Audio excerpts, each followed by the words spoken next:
Now, back with Ticky Fullerton. Times are good. Global markets are sitting at all-time highs, while corporate earnings have continued to grow from strength to strength. Of course, it begs the question, could a correction be on the way? Well, I got some insights with Roger Montgomery from Montgomery Investment Management.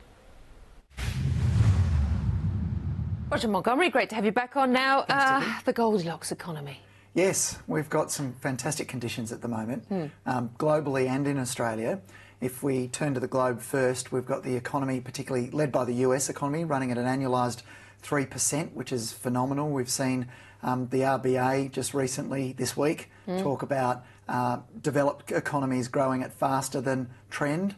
That's all fantastic because, of course, it generates higher earnings for companies. We've got US corporates now generating earnings above expectations. Yeah, the reporting season was pretty good, wasn't it? Yeah, in fact, earnings growing at about 13% per annum at the moment, which is phenomenal.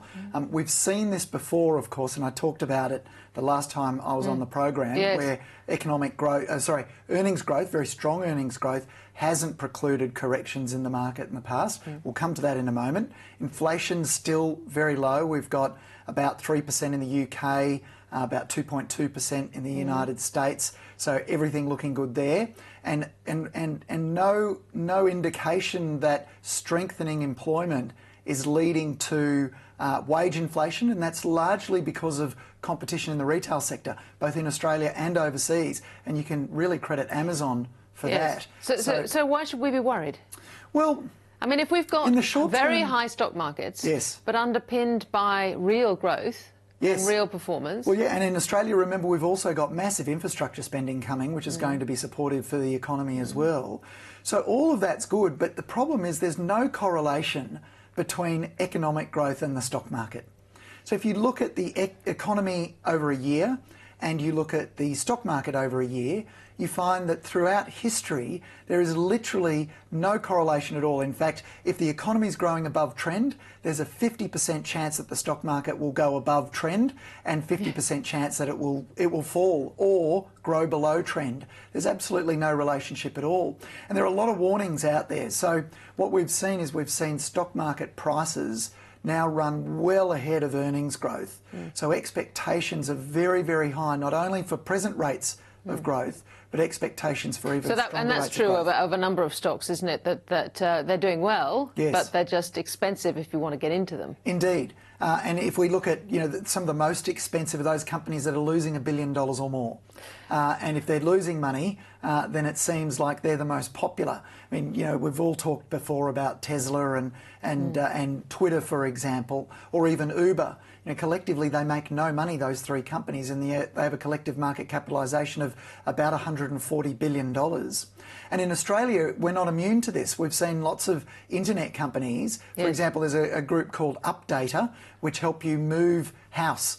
If you're moving and you need to switch your electricity and gas bills across, it's trading at a market cap of over $750 million. So $750 million for a business that analysts tell me is pre-revenue, which I think is a euphemism for saying it makes no money. But for as long as the economic growth numbers are strong, and for as long as the market is just going to carry on if we've got good corporate performance, isn't it? You would think so. If the share prices don't continue to get too far ahead of themselves, then it's quite likely we'll see this sort of sideways movement in the stock market. But just remember this: the higher the price you pay, the lower your return. And the implied returns from PE ratios and enterprise values to EBITDA ratios at the moment are very, very low. So even if you buy shares today and the earnings come through, your returns are likely to be low. The problem is those returns don't compensate you for the very real risk that the stock market could correct, and you could end up with a negative return in the medium term. Yes, but in the meantime, the other alternative is, well, you can't go to the bond market, right? So you don't want to go to the property market, so you're sitting there in cash, and this situation really has been going along for some time now. In fact, last week I spoke to one of the former governors of the US Federal Reserve, and he was telling me that one of the conundrums that he can't understand is the compression in yields in the bond market.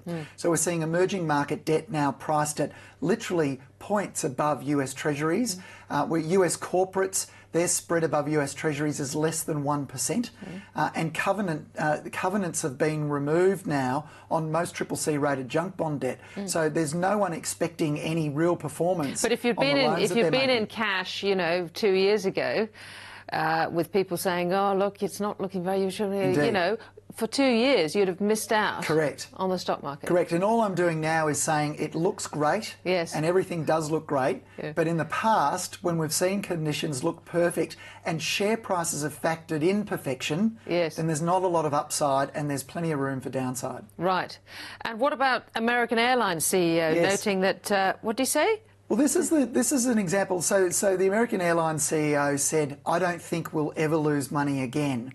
And WeWork, the internet company in the United States, said, when you're looking at our valuation, you need to think about spirituality, not revenue.